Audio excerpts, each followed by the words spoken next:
A Fundação da Liberdade Econômica é um centro de pensamento, produção de conhecimento e formação de lideranças políticas, que se baseia na defesa do liberalismo econômico e do conservadorismo como forma de gestão. Para mais informações, acesse flebrasil.org.br. Olá a todos, eu sou Eduardo Fayet, da Fundação da Liberdade Econômica, e este é mais um episódio do Liberdade em Foco, o podcast da Fundação da Liberdade Econômica. Sejam todos bem-vindos. No nosso podcast falaremos de um tema muito importante para o Brasil, a perspectiva conservadora do Visconde de Cairu sobre a independência do Brasil. E para falar sobre o assunto, convidamos o Dr. Alex Catarino, entrevistado da Fundação da Liberdade Econômica.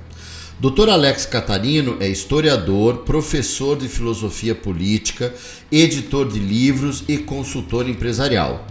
É especialista da Fundação da Liberdade Econômica e membro da diretoria do Instituto Brasileiro de Direito e Religião, conselheiro do Instituto Liberal e pesquisador da Russell Kirk Center, bem como associado da Edmund Burke Society e da Eliot Society e da Philadelphia Society. É autor do livro Russell Kirk, O Peregrino na Terra Desolada. Alex Catarino, é uma satisfação recebê-lo aqui no podcast da Fundação da Liberdade Econômica. Seja muito bem-vindo. É um prazer imenso estar aqui mais uma vez contigo, Eduardo, e com todos que estão nos acompanhando nesse podcast. Alex, vamos começar a tratar desse assunto muito interessante sob a perspectiva conservadora do Visconde de Cairu. E para iniciar, nesse ano de 2022, celebramos o bicentenário da independência do Brasil.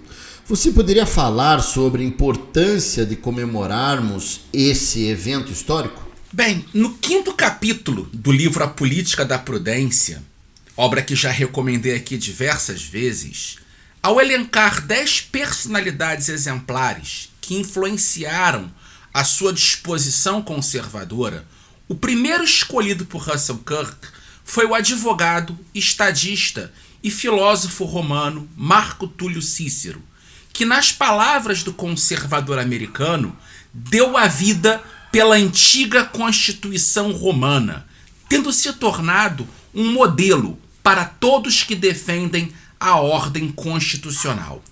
Antes mesmo do termo conservador ter sido adotado no vocabulário político moderno, a partir da segunda década do século XIX, importantes pensadores e estadistas, cujas ideias e a ação contribuíram para a estruturação do conservadorismo político, tiveram no pensador romano uma importante referência. Dentre as ilustres figuras que foram influenciadas pelo pensamento ciceroniano, podemos destacar, na modernidade, os nomes de Montesquieu, de Samuel Johnson, de David Hume, de Adam Smith, de Edmund Burke, de Benjamin Constant e de Alexis de Tocqueville, apenas para citar alguns autores europeus cujo legado foi fundamental para a emergência da tradição conservadora. No caso específico do ambiente cultural português, o ilustre pensador e estadista romano era a leitura obrigatória das elites ao longo dos séculos XVIII e XIX, de modo que seus escritos marcaram a visão de mundo de inúmeros membros da elite brasileira no início da experiência política de nossa pátria enquanto nação independente, dentre os quais se incluem os nomes ilustres de José da Silva Lisboa, o Visconde de Cairu, de José Bonifácio de Andrade Silva, de Bernardo Pereira de Vasconcelos e até mesmo do imperador Dom Pedro I. Em sua obra De Oratore sobre o Orador, escrita em torno do ano 55 a.C., Cícero afirmou que a história é a testemunha dos tempos, a luz da verdade, a vida da memória, a mestra da vida, o arauto da antiguidade. Tal consciência histórica é algo extremamente valorizado por todos os estadistas e pensadores associados, de algum modo, com o conservadorismo. O mais importante conservador do século XX, o primeiro-ministro britânico Winston Churchill, além das lutas na arena política e da atuação como jornalista, exerceu o ofício de historiador, tendo sido agraciado em 1953 com o Prêmio Nobel de Literatura por conta das memórias da Segunda Guerra Mundial que escreveu. Muitos conservadores escreveram livros de história, desde Edmund Burke, passando por Alexis de Tocqueville até Russell Kirk. A escrita de obras sobre história também foi uma das muitas facetas de José da Silva Lisboa, o Visconde de Cairu, pai do conservadorismo brasileiro. Ter uma adequada consciência histórica é fundamental para um estadista conservador, pois permite aprender com os erros e acertos do passado. Em um discurso pronunciado em 7 de outubro de 1843, no Senado do Império, ao defender a posição realista conservadora e criticar o idealismo dos liberais, Bernardo Pereira de Vasconcelos afirmou que não damos um passo sem olhar para o presente, para o passado e para o futuro. Combinamos todos esses 3 tempos. O passado, porque é o pai do presente, e o futuro, porque deve ser o filho do presente. De acordo com essa perspectiva conservadora, um legítimo conservador em sua atuação política não deve, em hipótese alguma, negligenciar a continuidade histórica, o que exige um conhecimento da história da própria nação, para não ser seduzido pelas falsas promessas das ideologias de criar um paraíso terreno em um futuro utópico. O evento do 7 de setembro, enquanto marco inicial de nossa pátria, enquanto nação independente, é fundamental para recuperarmos essa memória. Devemos celebrar o bicentenário da independência do Brasil, pois foi um acontecimento para a consolidação da nacionalidade brasileira. Contudo, mais do que nas manifestações externas de patriotismo, é preciso também buscar o entendimento da complexidade do processo que levou ao nascimento do Brasil enquanto país autônomo. E Alex, a emancipação do nosso país em relação à coroa portuguesa é descrita por muitos como uma revolução, pois criou uma ruptura política entre o Brasil, né, e Portugal. Qual seria a perspectiva específica de um conservador acerca dessa independência do Brasil? Bem, o evento histórico do Grito do Ipiranga, ocorrido em 7 de setembro de 1822, é indubitavelmente um marco da independência do Brasil, cujo protagonismo decisivo foi de Dom Pedro I, sem o qual nossa emancipação política da coroa portuguesa teria acarretado, provavelmente, em uma ruptura da unidade nacional, tal como ocorreu com os territórios coloniais hispânicos vizinhos de nosso país. A história de uma sociedade, entretanto, não é constituída por eventos isolados, sendo um processo complexo. A própria data de nossa independência é um exemplo dessa complexidade, pois o estabelecimento do 7 de setembro como festa nacional ocorreu apenas com a promulgação de uma lei em 9 de setembro de 1826, visto que anteriormente as datas comemorativas do Império eram o 9 de janeiro, em memória ao Dia do Fico, e o 12 de outubro, aniversário de Dom Pedro I e dia em que, no ano de 1822, o monarca foi aclamado como imperador constitucional e defensor perpétuo do Brasil. Não devemos tomar a formação de nossa pátria pautado nas visões reducionistas do marxismo, que dominam os livros didáticos e as produções culturais acerca do evento. A chegada da família real no Brasil em 1808, foi um fator de grande importância nesse processo, ao trazer inúmeros avanços econômicos e culturais para o território colonial português, bem como o benevolente ato de Dom João VI em 16 de dezembro de 1815, ao elevar o Brasil à condição de Reino Unido.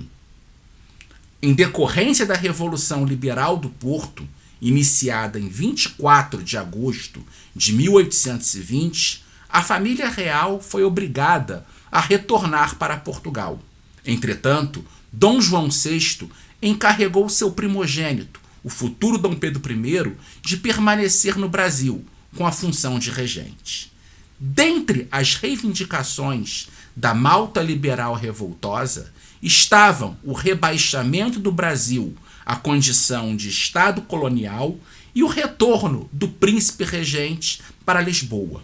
A condução do processo de secessão do Brasil pelo príncipe regente foi o principal elemento na contenção tanto do radicalismo dos grupos revolucionários quanto dos interesses das oligarquias locais. Os aspectos de continuidade no processo de emancipação política do Brasil foram enfatizados pelas mais importantes análises historiográficas do evento.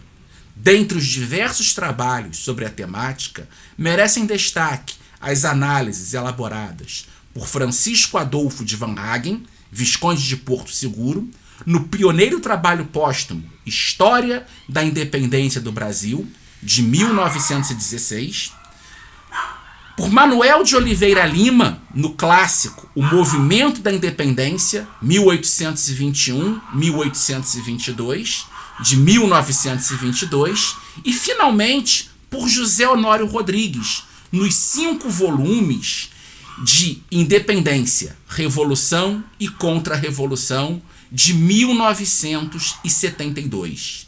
Essas obras são referências obrigatórias para qualquer pesquisador comprometido com o entendimento do fenômeno. Acreditamos ser importante, contudo, acrescentar nessa relação uma obra pouco lembrada pela maioria dos historiadores, que foi escrita no contexto subsequente aos eventos da independência do Brasil, pelo autor que foi o precursor do conservadorismo em nosso país.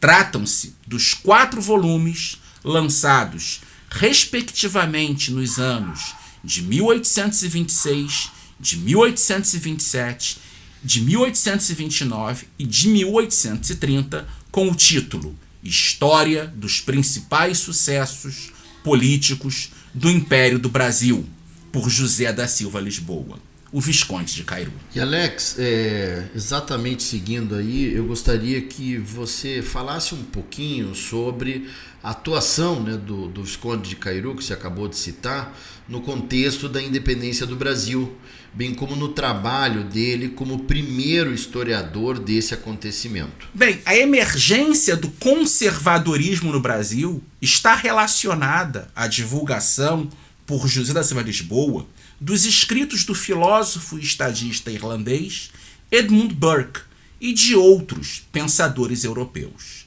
Além do pensamento burkeano, foram difundidas por esse ilustrado brasileiro também as obras de David Hume, de Adam Smith e de outros autores do iluminismo britânico. Esses trabalhos foram introduzidos deliberadamente para impedir que as ideias de Jean-Jacques Rousseau e dos iluministas franceses, os chamados filósofos, criassem em nosso país os mesmos danos que foram causados na América Hispânica, fragmentada em diversos países governados por caudilhos.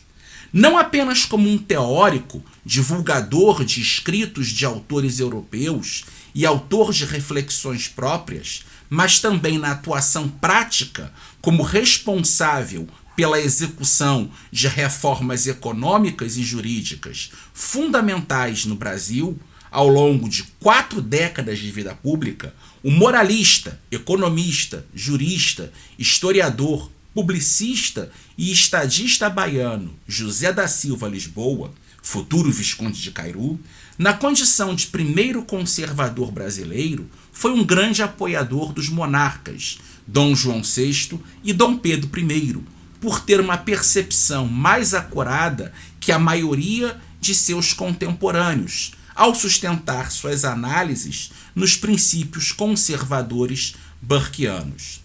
Em certa medida, os seus escritos históricos podem ser caracterizados como uma necessária defesa da autoridade monárquica contra os riscos dos ventos revolucionários, que ameaçavam a unidade nacional, o desenvolvimento econômico, a estabilidade institucional e a ordem pública. Em diversas passagens da introdução, datada de 25 de setembro de 1825, no primeiro dos 4 volumes de sua História dos Principais Sucessos Políticos do Império do Brasil, José da Silva Lisboa não escondeu que a obra em questão é um trabalho comprometido com a política de sua época. Tais reflexões apresentadas no início do volume foram uma estratégia bem meditada para explicitar tanto seu amplo conhecimento da temática, quanto para justificar também sua posição de cronista oficial do nascente Império do Brasil.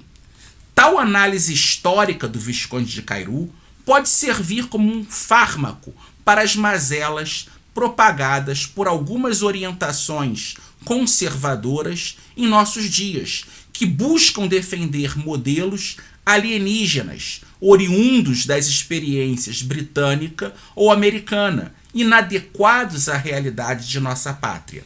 Devido ao comprometimento com os projetos restaurador de Dom João VI e regenerador de Dom Pedro I, no lugar de defender abstrações, o primeiro conservador brasileiro enfatizou os méritos do legado português para o Brasil, que fomentou sólidas bases para os alicerces sobre os quais nossa civilização foi erigida, ao ter legado não apenas uma tradicional dinastia para um novo império, mas, acima de tudo, uma língua e uma religião.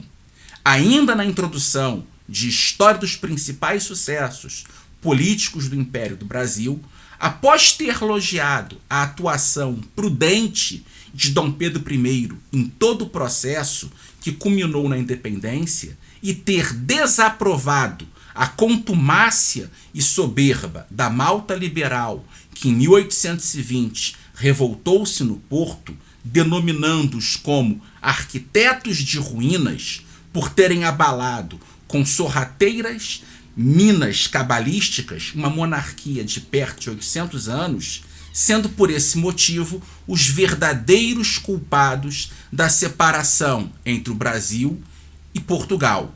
O nosso primeiro conservador reconheceu a necessidade inevitável deste prodigioso sucesso político, mas também relembrou a doce intimidade das anteriores relações indestrutíveis de sangue, língua e religião que unem a nação brasileira com a Lusitânia.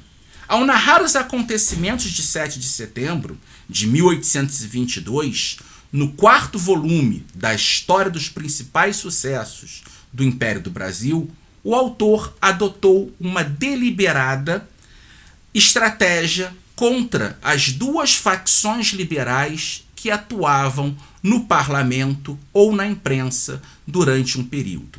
De um lado da arena política estava a ala esquerda, representada por liberais como Cipriano Barata, Joaquim Gonçalves Ledo e Evaristo da Veiga, que em certa medida estavam alinhados em diferentes graus com os ideais do democratismo russoniano. Do outro lado, inspirada por Benjamin Constant, assentava a facção direitista dos monarquianos, liberais moderados, cujo maior expoente foi José Bonifácio de Andrada e Silva, bem como os seus irmãos, cuja influência política junto ao imperador, o Visconde de Cairu, tentou minorar. Na passagem em questão, José da Silva Lisboa ressaltou a primazia do monarca nos seguintes termos, abre aspas, as resoluções do príncipe regente de ficar no Brasil, aceitar o título de defensor perpétuo, convocar uma Assembleia Geral de Deputados das províncias, ainda que fossem preparações para a vitoriosa resistência ao orgulho metropolitano de Portugal, podem-se, todavia, considerar como efeitos de urgência de sua modesta. Pelas instâncias do Senado, da Câmara do Rio de Janeiro e pelos votos das províncias do Sul, mas a declaração da total independência da nação brasileira é obra espontânea e única sua, sem protótipo na história dos impérios. Por ser resolvida estando fora da corte, sem ministros e conselheiros de Estado, sem solicitação e moral força de requerimentos do povo. A glória, pois, deste ato, pelo acontecimento inopinado, é pura, privativa e inauferível do senhor Dom Pedro de Alcântara. Fecha aspas. A ênfase em Dom Pedro I como verdadeiro titular da soberania nacional, concretizada pelo Grito do Ipiranga em 7 de setembro de 1822, não deve ser caracterizada como uma forma de aulicismo do Visconde de Cairu em relação ao monarca ou como uma defesa do absolutismo. Na condição de único representante legítimo do conservadorismo no período, antes mesmo da criação do Partido Conservador, que ocorreu só em 1837, o Visconde de Cairu foi o primeiro autor que compreendeu ser a sobrevivência do Brasil caudatária da manutenção da unidade nacional, viável somente pela autoridade monárquica e pela efetividade da centralização política, em detrimento das oligarquias locais. Alex, como a gente sempre faz aqui, quais são as obras que você recomenda aos nossos ouvintes que desejam conhecer mais a história da tradição conservadora em nosso país? Bem, nesse ano do bicentenário da independência do Brasil, é fundamental relembrarmos as contribuições dos estadistas conservadores que ajudaram a forjar a nação brasileira. Tanto a atuação prática quanto as reflexões do Visconde de Cairu foram de grande importância para a difusão do conservadorismo em nosso país.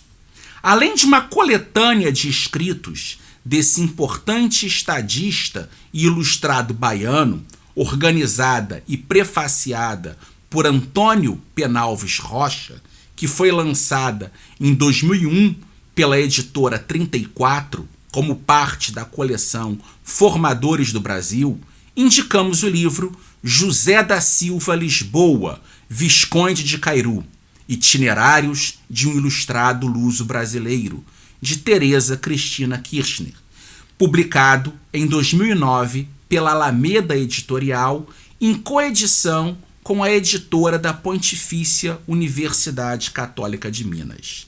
Aproveitamos a oportunidade para mais uma vez sugerirmos as leituras dos livros A Democracia Coroada, Teoria Política do Império do Brasil, de 1957, e Os Construtores do Império, Ideias e Lutas do Partido Conservador Brasileiro, de 1968, ambos escritos pelo historiador mineiro João Camilo de Oliveira Torres e atualmente disponíveis em reedições pela Livraria da Câmara, cujas versões em PDF podem ser baixadas gratuitamente no site da instituição. Alex, ótimas orientações. Espero que todos tenham gostado desse episódio que falamos a perspectiva conservadora do Visconde Cairu sobre a independência do Brasil. Muito obrigado, Alex Catarino. Eu agradeço demais pelo convite, é um prazer estar aqui nessa conversa com vocês e também agradeço a todos que estão nos escutando aqui hoje. Perfeito, em breve estaremos juntos novamente, com certeza. E para você que acabou de nos ouvir, muito obrigado pela audiência. Para mais informações, acesse o site flebrasil.org.br e siga as nossas redes sociais no Facebook e Instagram, @FLEEconômica, e no Twitter, @FLEBrasil. Nosso podcast está disponível na sua plataforma de áudio preferida. Você também pode seguir nosso podcast no Spotify, Amazon, assinar no Apple Podcasts e se inscrever no Google Podcasts ou no Castbox e favoritar no Deezer. Desse modo você receberá uma notificação sempre que um novo episódio for ao ar. Eu sou Eduardo Fayet e este foi mais um Liberdade em Foco. Um grande abraço, até a nossa próxima conversa.